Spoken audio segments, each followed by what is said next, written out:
Welcome to Center of Light Foundation. What does Easter, the resurrection, and the Passover, what do they have in common? You.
Welcome to Center of Light. Good to see you tonight. Tonight is Center of Light.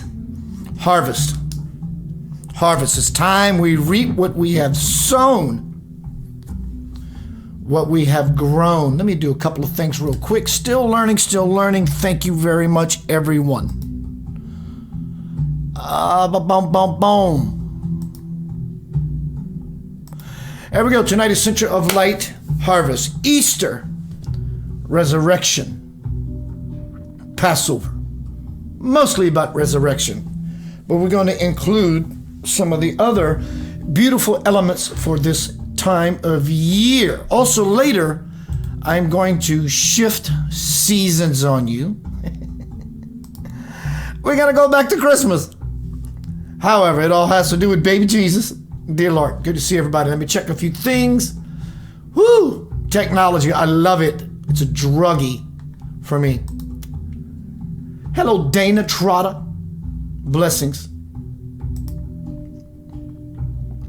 All right, let's get down to some beeswax.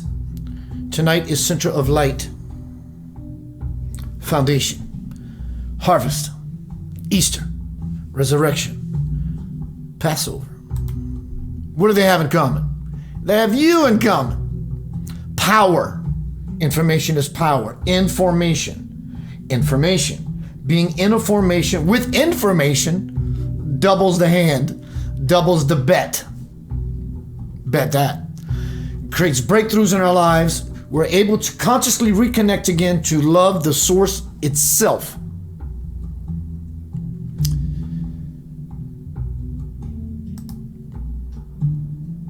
This past Easter, I was blessed by my Facebook feed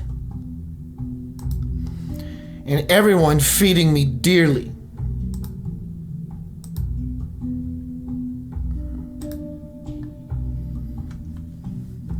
He has risen. He has risen. He has risen. Love it. I want to go deeper. A whole lot deeper. He has risen. Yes, he has.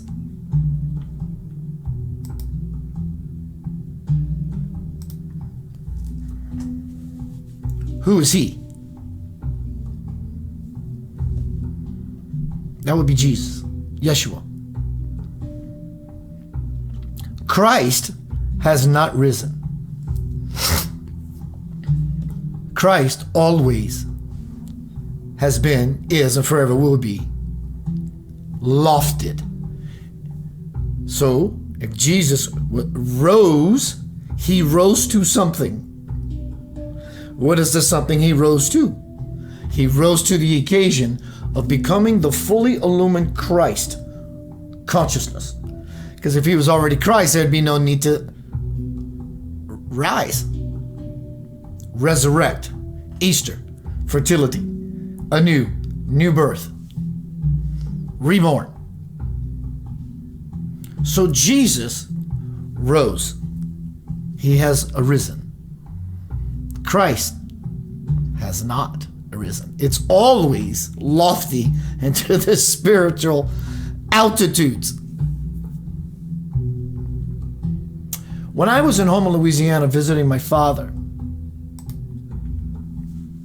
I was blessed to look at my social media feeds and see all of this Christ. Jesus has risen. He. I get it. I love it. So we're going to go a little deeper. And lo and behold, as I'm having my beautiful day, morning with coffee, and happy 420, y'all.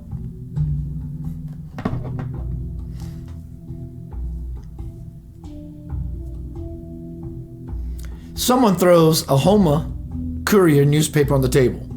Here's the paper. And on the front page, this was the article and the picture. I'm drawing a picture here.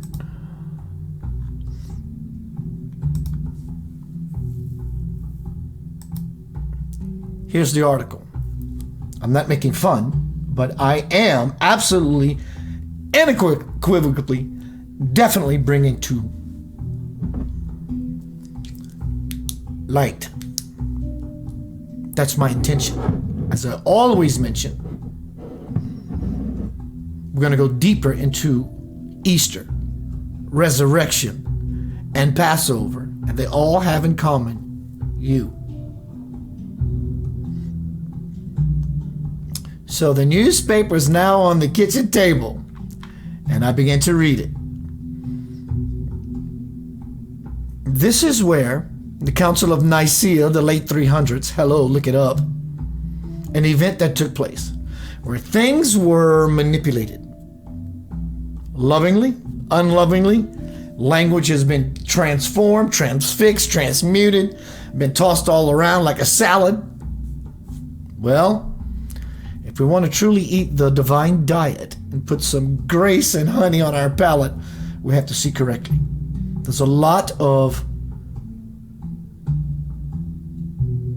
ignorance, it's the absolute right word, surrounding the resurrection and many things from the Bible and other scripture. So let's look at it honestly, and honestly we will. Here's the article. Front page, hike for Christ.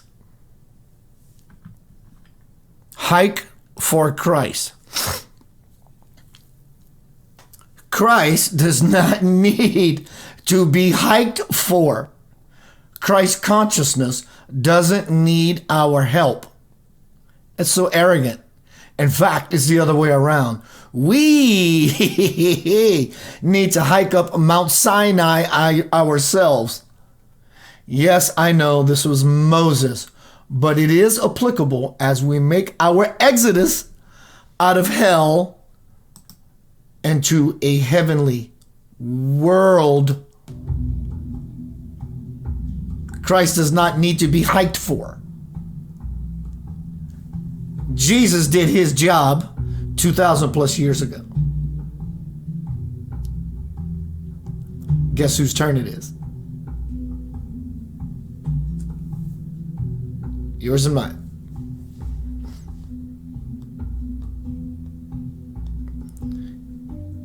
In fact, he, the consciousness, she, would want it that way. The consciousness of Christ is already illuminated. It's not worried. It's not in a hurry. It's not threatened. It's forever. So it's waiting on us to take on this step-by-step, 1,000 years if it takes, spiritual endeavor. So really, Christ doesn't need to be hyped for. We need to hype for ourselves. So the resurrection now belongs to you and me. It's our turn. I understand revering the master, the teacher, and dropping to a humbled knee and saying, "Dear Lord, thank thee for showing me and the way of it all, the way." To be fully illuminated as a Christian, as a Buddha, as a whatever that's beautiful to you and yours. You have to get so lost in the profundity of your deity as to why you revered in the first place. So lost in it that we lose all sense of self, of what we know as ourselves to be, at least for now. It's about our own Easter. It's about our own Easter egg hunt, seeking forever. Why not jump into the hunt with all you have if you're going to seek it all? And in so doing, we resurrect.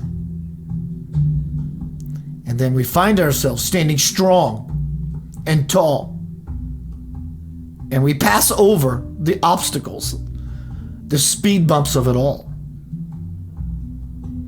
Yes, revere the teachers. You are your greatest teacher. Look in the mirror and say, "I love you." See who answers back.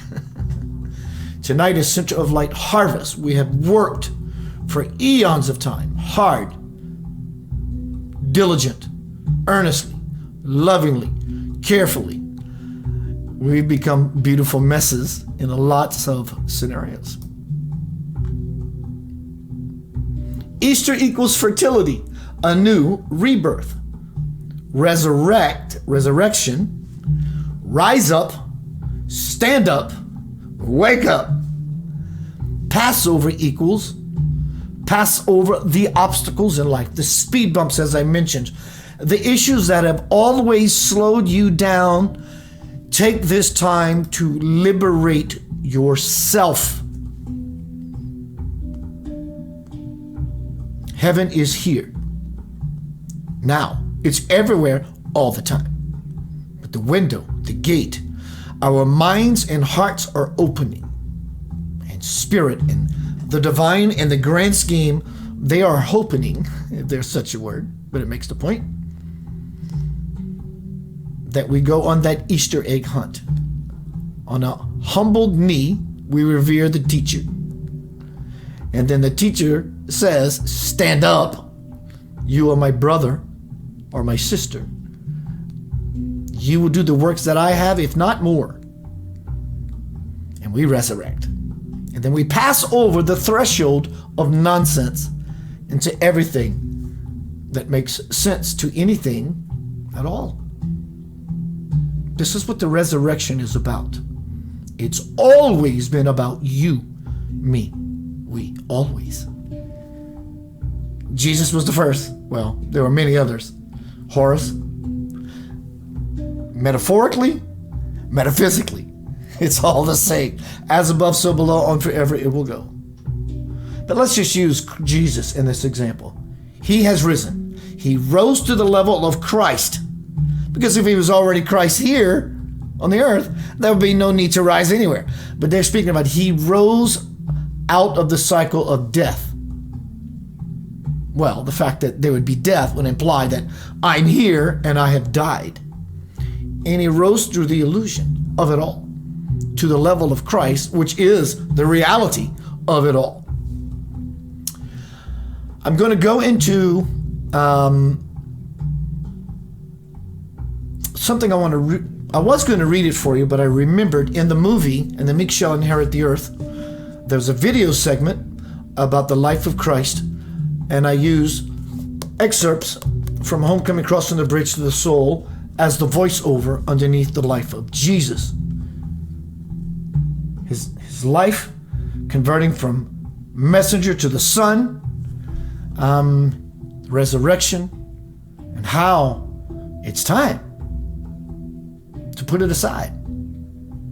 Not because it's not important, it's because we are equally important. And we must see the beauty in our own selves through our own mess, and in such a way the mess is beautiful itself.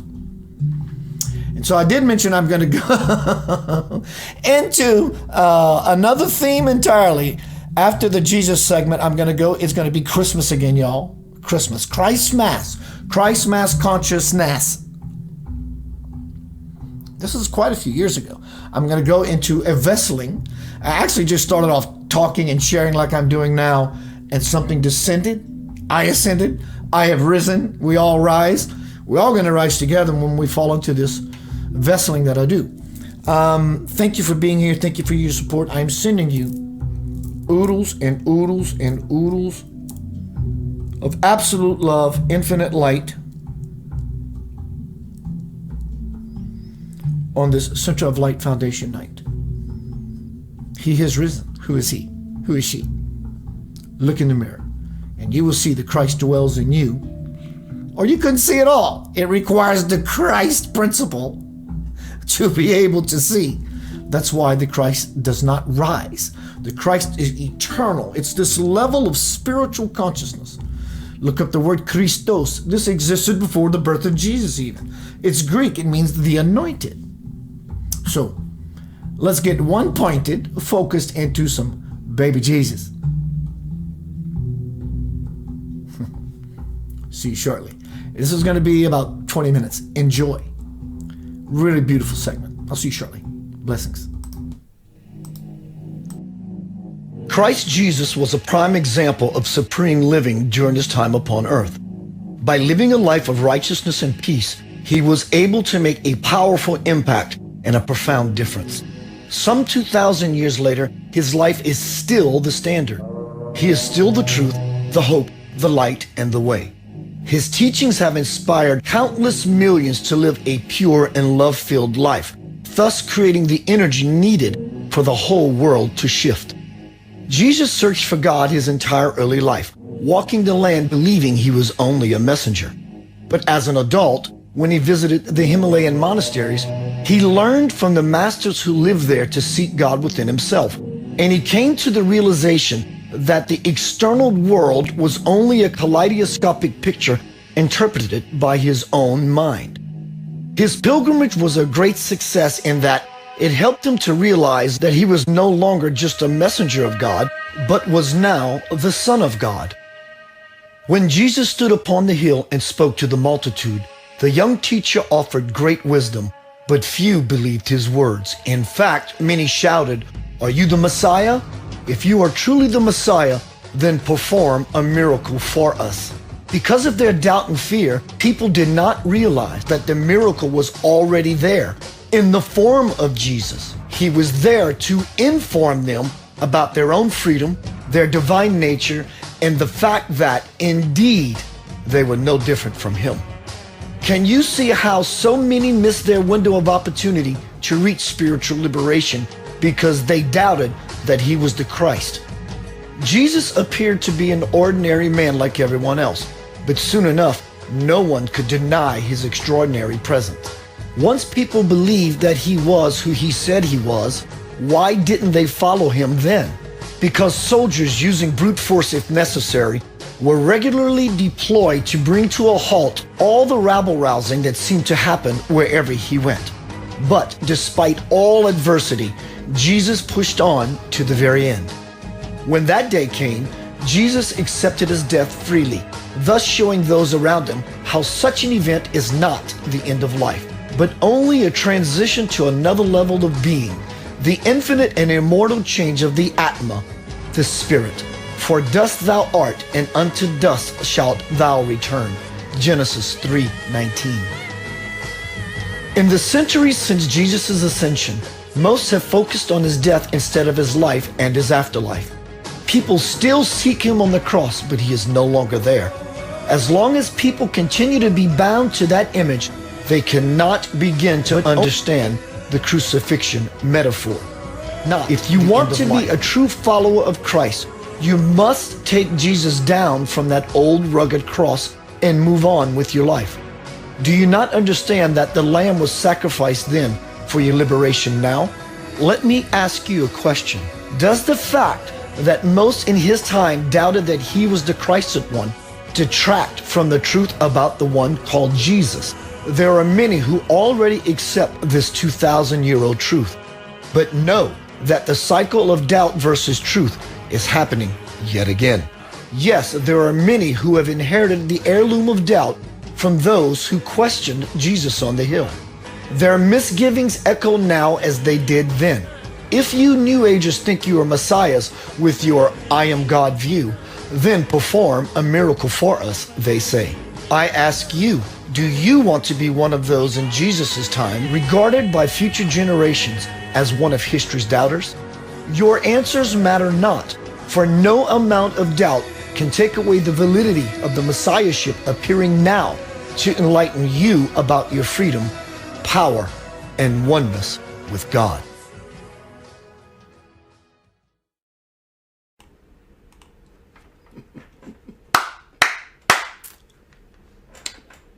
How cool was that? It took us from what seems like a bad dream, the past, was a bad dream because we're creating all of it. And we're all waking up to where the movie got to a somewhat central point. And the awakening begins to happen. Our eyes are opening from our last night's sleep. We're coming to the room for the day.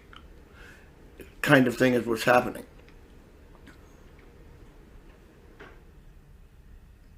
And all of a sudden, the God men enter the world stage. Yeshua, the liberator. Swamiji, the bringer of peace. Satya Sai Baba, the highest incarnation of God to ever step foot on this planet. It's the Godhead, is who he was. And he's coming back. He died in 2011. 8 years. That's about now. Sometime soon, things are going to be coming out. Just be aware. Something Swamiji, the bringer of peace, did say in the presentation. When I asked him the question when I was interviewing him, I asked him, is world peace going to happen? He said, absolutely. That just alleviated, if you're such a one to be able to hear this message, should alleviate your worry for the rest of your physical mortal life about the condition of the world. Hence, when I said last night in my presentation, what is happening? I'm looking for it, one moment. Is this. Everyone's moving vertical. Not everyone. Many people are moving vertical. They're getting into the current. They're moving on toward the plane of ever-ending and never-ending, ever-expanding bliss, while others are sitting on the plane of non-change. It's all done by choice. All of it. Swamiji did tell me in the last interview I'd done with him, he said that world peace meetings in the future, this is what he told me, it's going to happen, because he told me, I know who he is. He knows who he is as to why I'm able to know who he is. And everyone who's ever experienced this ninth incarnation of God on this planet as Swamiji, the first God-realized soul to ever step foot on this planet thousands upon many thousands of years ago. He's here. Again, Lord Datta, an aspect of the same divinity as Jesus, Buddha, Krishna, so forth and so on. This is not about earth. This is universal. This is cosmic. This is divine. The chosen are those who choose to be chosen. They are called the chosen few because only few will answer the call. Yanava steps in, so begins to speak. Keith goes to the side. He did not see this coming. He was going to pause. I'm going to use him while I got him. Soul steps forward. Roll call, dear ones. John Doe, are you here? Jill Doe, are you here? You either say here or present. Do we not? When we are in school, and dear ones, you are in the school of earth, and I'm calling you. Are you here and or present? Good, it's Christmas. Here's your present. In a nice little package with a beautiful little bow. From Spirit to you. Who are those fortunate meek? It is all of you when you choose to stop being weak. And it most comes out all wrong when you speak, does it not? The meek are those who likely become silent. Because in that shh-ness, there's no room for violence. And you know what I speak of, because it comes from a space of heart and a space of love. And the only way you will find yourself aloft and yet above is to stop. You may ask, what is it that I am to stop? Do you really need soul to explain that to you? Are you not impregnated with the fire and the consciousness and the wisdom called your conscience, that small voice that is ever so powerful? You have that faculty. You have that reasoning ability. Why are you not using it to its fullest capacity? Simply, it's no judgment. Just ask yourself, why am I?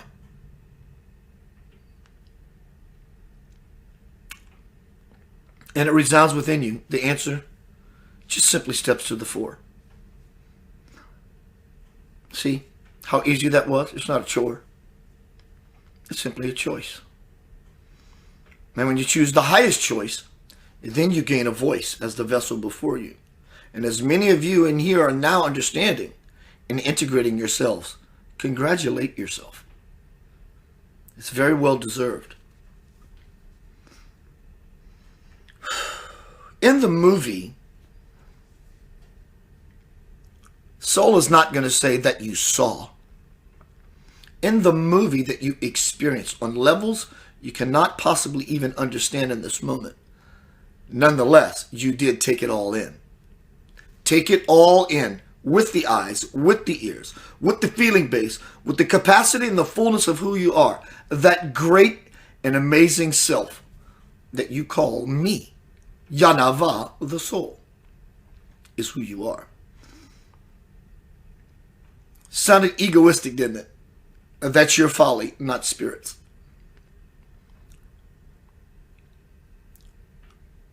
Doesn't Spirit know exactly who it is? When you move around what you call your world with this level of confidence, suddenly your gloomy day gets brighter. Because you no longer require anyone else to make you feel lighter. You take up that cause in earnest, diligently upon yourself. Yourself. Everyone has a myself. Who is this me? And that selfness.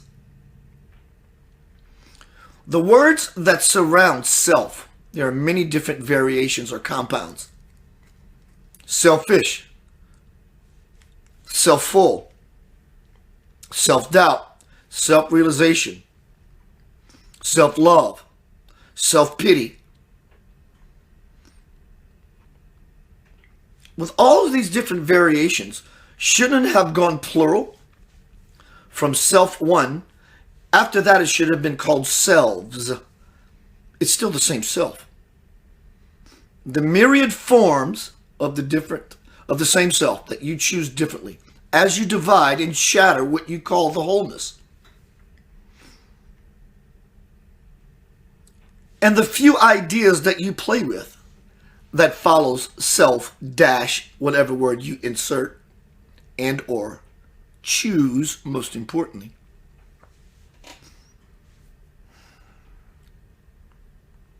Out of all of those that you can name, there are gazillions, in fact, infinite aspects of that same self that you are yet to experience. See, the way it all works is, the Jesus that you know of that lived 2,000 years ago,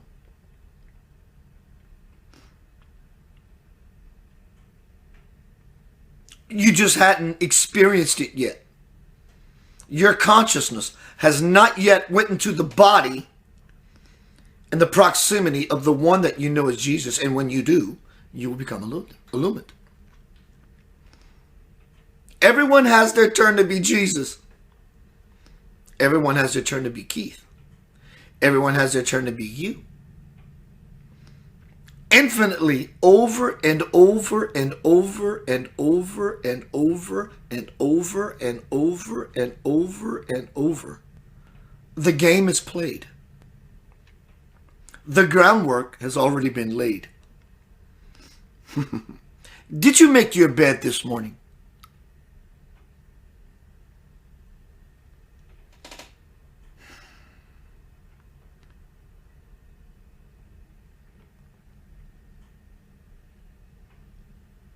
Everyone has their turn to be everyone.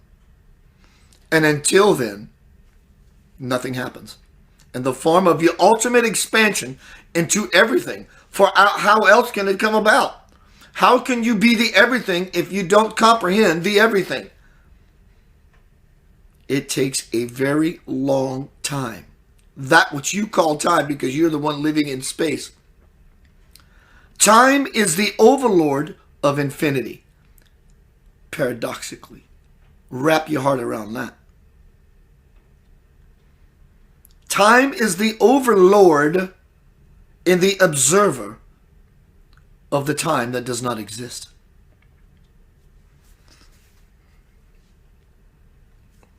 And the more you fall within yourself deeply, sincerely, and passionately, the conundrums will get greater. And that which you can't even possibly understand right now in this moment. Unless you're in a deep meditation where you get glimpses and little inklings of ideas of, oh my God, I somewhat understood something for a fleeting moment. And the conundrums and the riddles will get greater as you expand. Can't happen any other way, can it? Because there's always the aha of the answer that surfaces via your intention to go in with and seek via your question. So you get a glimpse, and the question is posed, whether you know you posed that question or not. But what was that? That's the question. And when the answer comes, you will begin to dwell in that expanded experience. And that expanded experience. And that expanded experience. Forever. You mean there's more work to do? There's never been any work to do.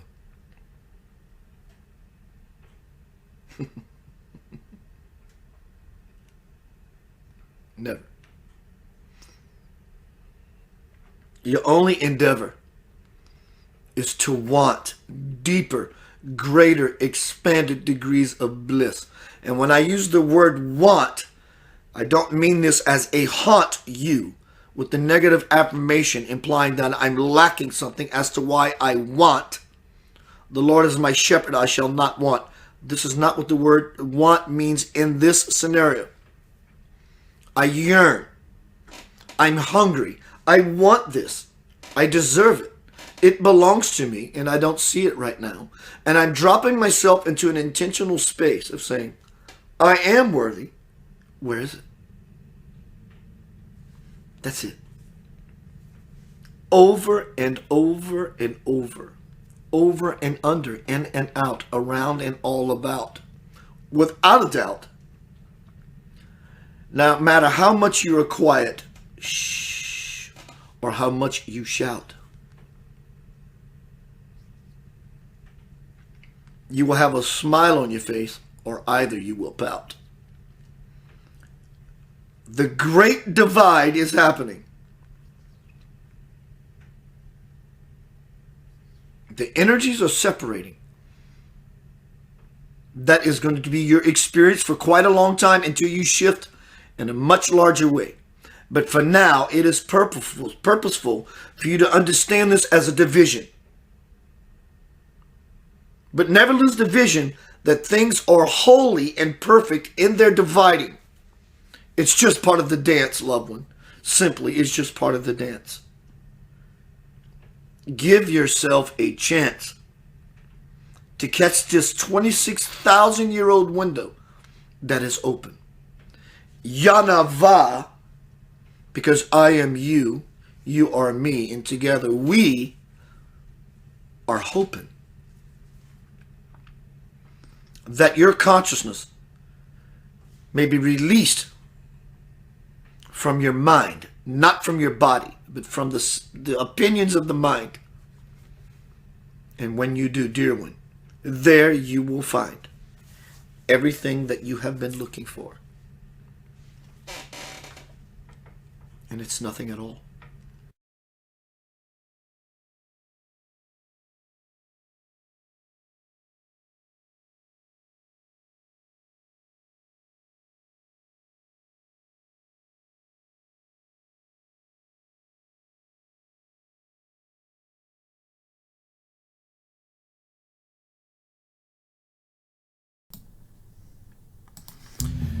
Welcome back to Center of Light. Good to see you tonight. We are speaking about some baby Jesus. Dear Lord, I love being in the presence of Yeshua. I love talking about it. Him, it. It's an it. Yeshua is now the Christ consciousness. Where is he? Jesus is resurrected into Christ consciousness, and the Christ consciousness is everywhere. As I've said many times in my presentations. So Jesus has resurrected. I love it. I want it.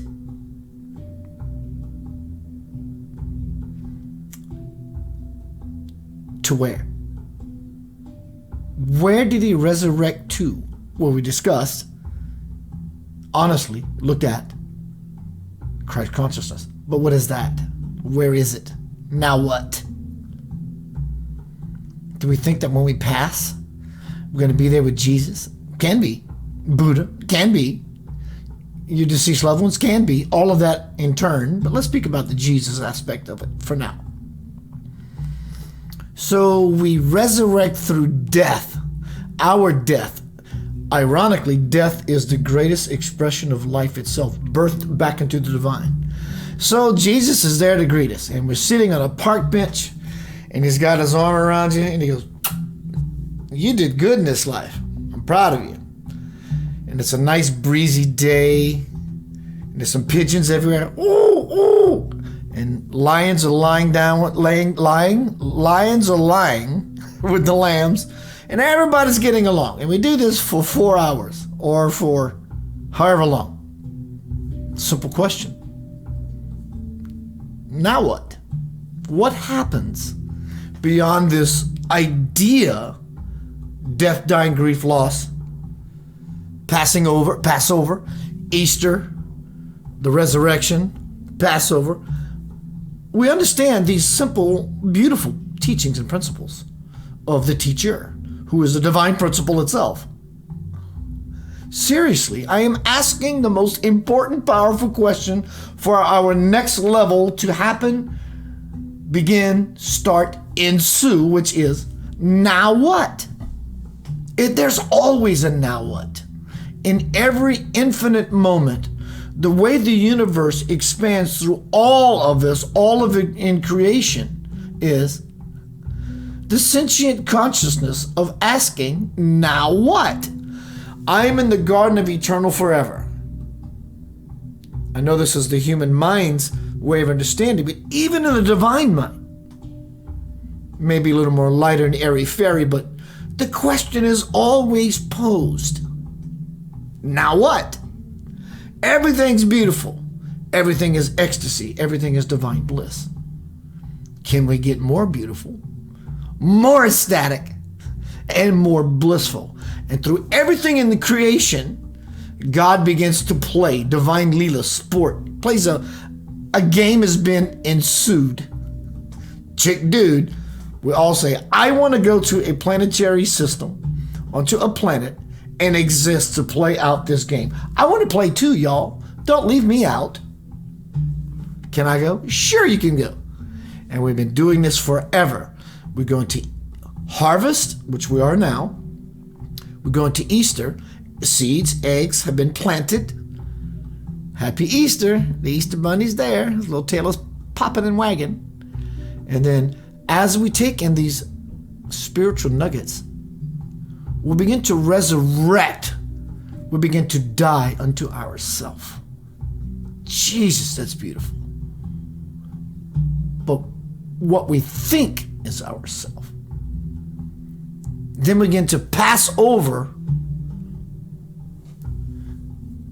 speed bumps, walls, obstacles. We pass over. We get a pass, a free pass.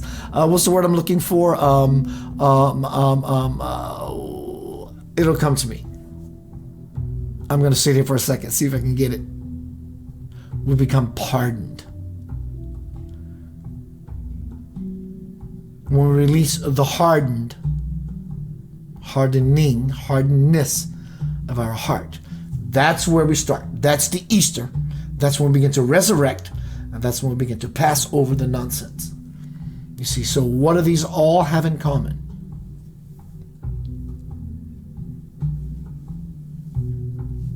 It's all of us. And here we are. So let me look at my notes, and I think we're going to go into the next segment, which is about Passover.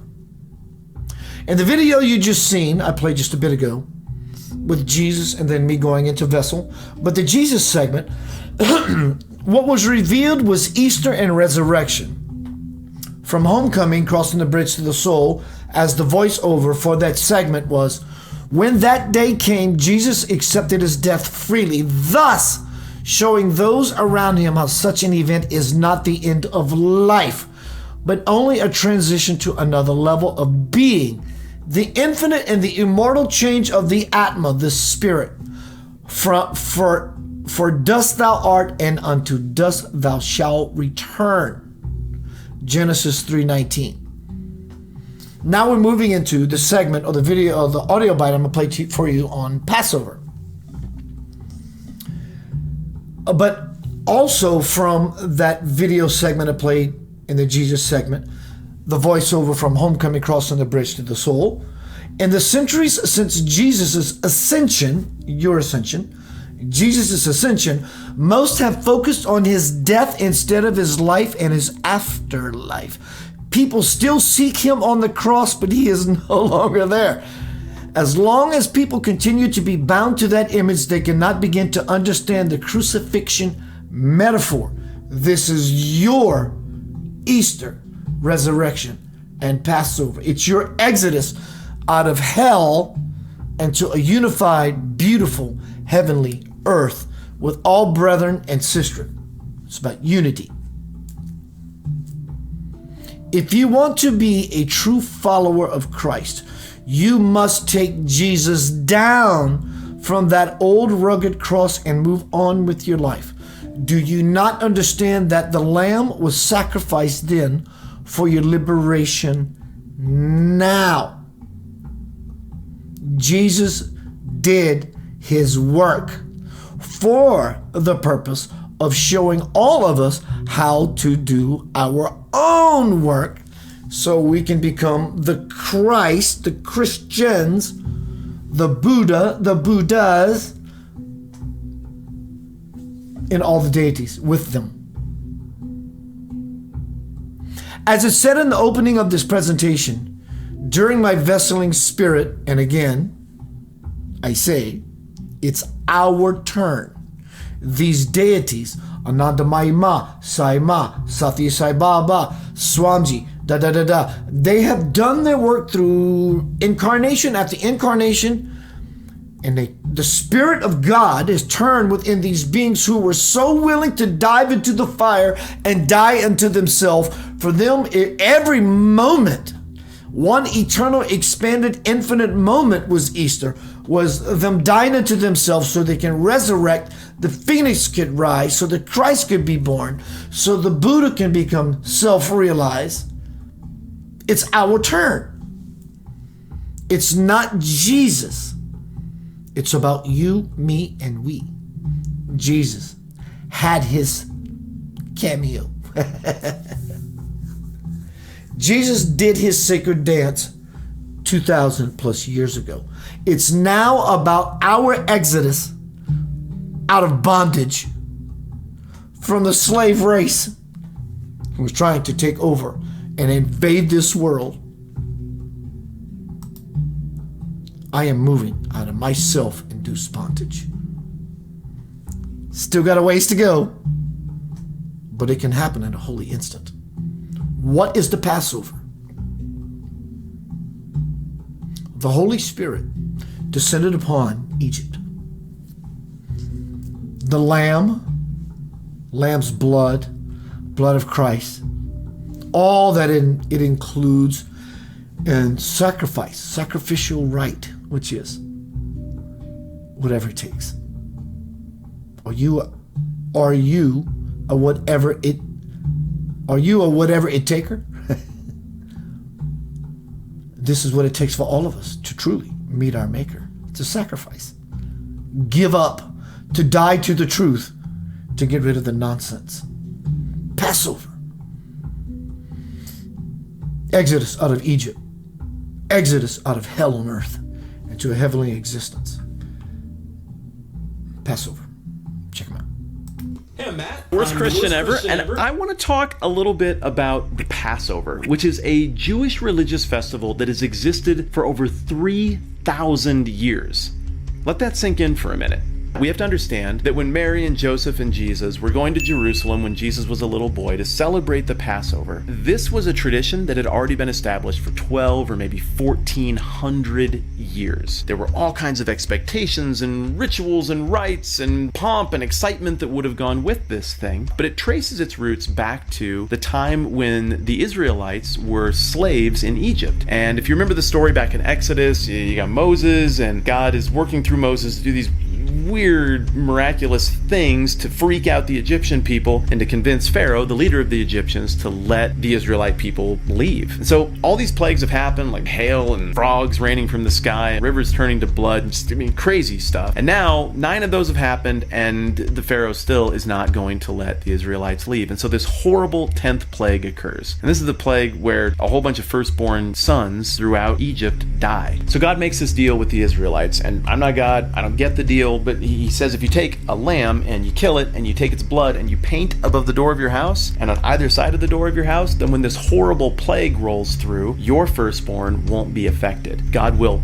pass over the houses with the blood on the door. And that's what happens. So the Jews are happy because their kids didn't die, but they're also happy because this plague breaks Pharaoh's spirit and he releases the Israelites to their freedom. So then you've got this thing that happens every year where the Israelites commemorate what God did there by having this meal. And so they have a lamb and they celebrate with all these weird rituals and stuff. And for the longest time, they just do that in their houses. But as Judaism settles down and once there's a temple, then the expectation becomes that you go and do this in Jerusalem at the one and only Jewish temple. So Passover has the effect of reminding all the Jewish people of their covenant and unique relationship with God, of reminding everyone of the miraculous, cool stuff that God has done for them in the past, and of keeping everyone tethered to the temple and to Jerusalem and to their families. Passover is also a really big deal in the New Testament because just narratively, Jesus' first line in the Bible happens in Luke 2 when he's in Jerusalem for Passover. Then Jesus' last stuff on earth, or at least before the crucifixion, also happens during Passover week. But the stuff behind the Passover is also a big deal theologically in the New Testament, because Jesus fulfills the role of that Passover lamb. Remember, you got that blood that people put on the door? So they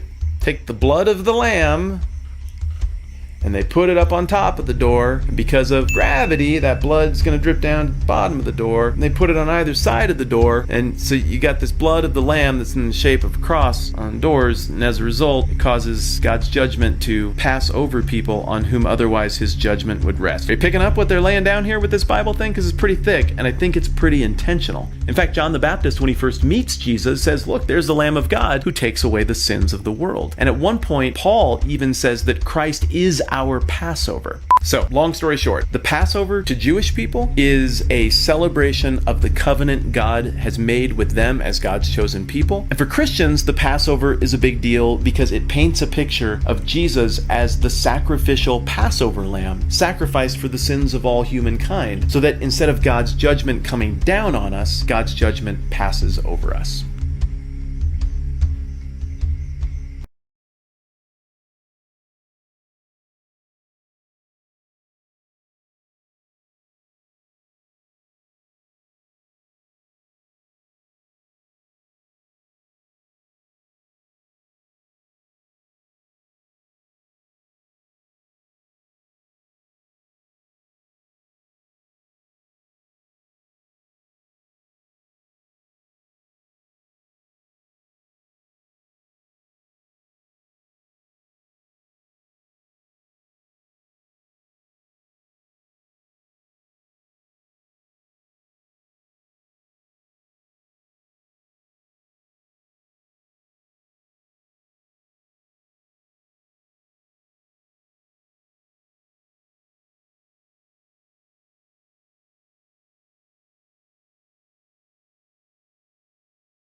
Welcome back to Center of Light. Good to see you tonight. It's Center of Light Harvest. It is time. It is the season. It is the reason for the season. We've been speaking about baby Jesus tonight, y'all. As the teacher, the way. Whatever is beautiful to you is the teacher. It is the pillar of light. It is the way.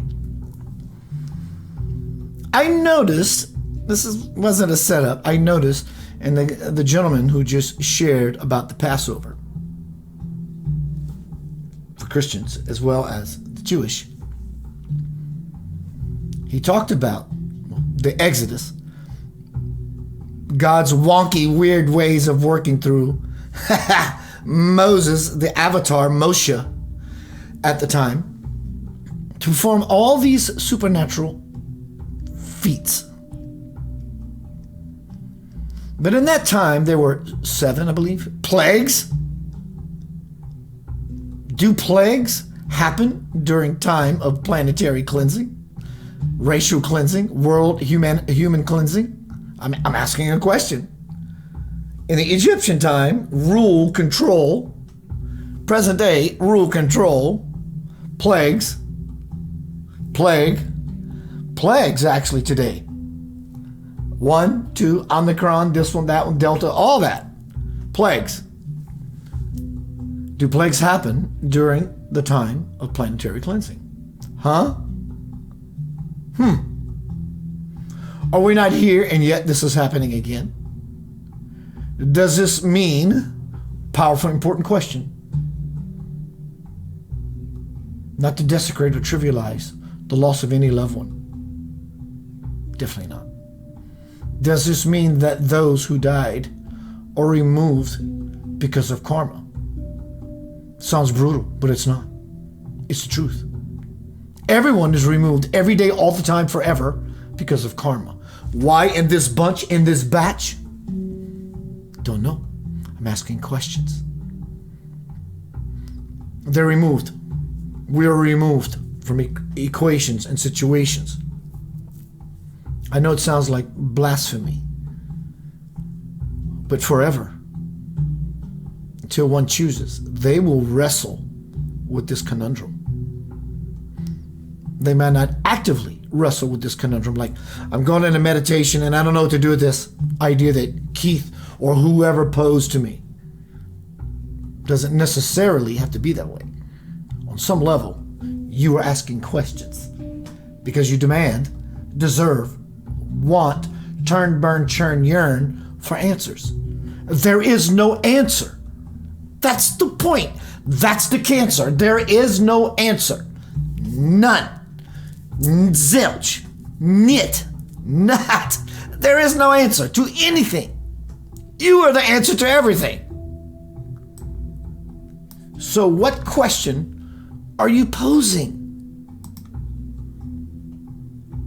Stop supposing. Moses supposes his toes are roses. It gets wonky in that.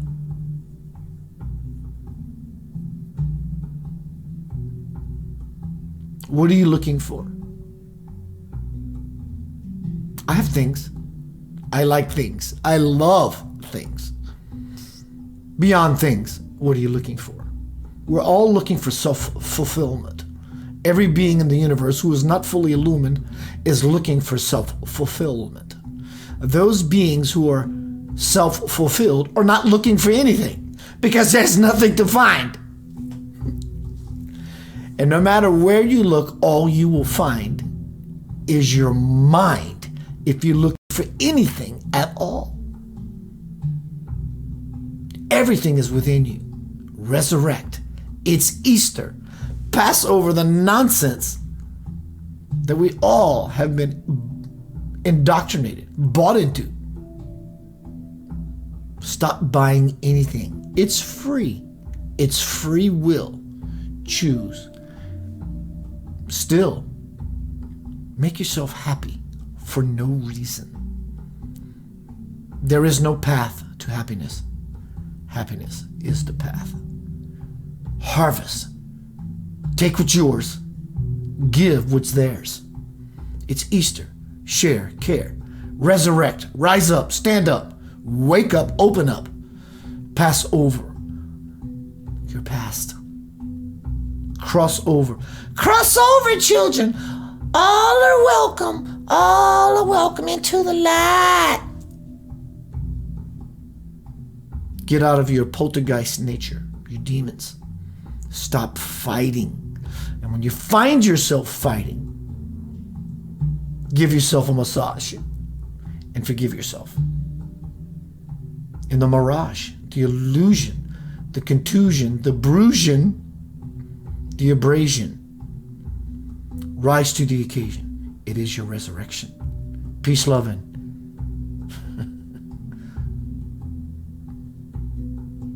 happy Easter.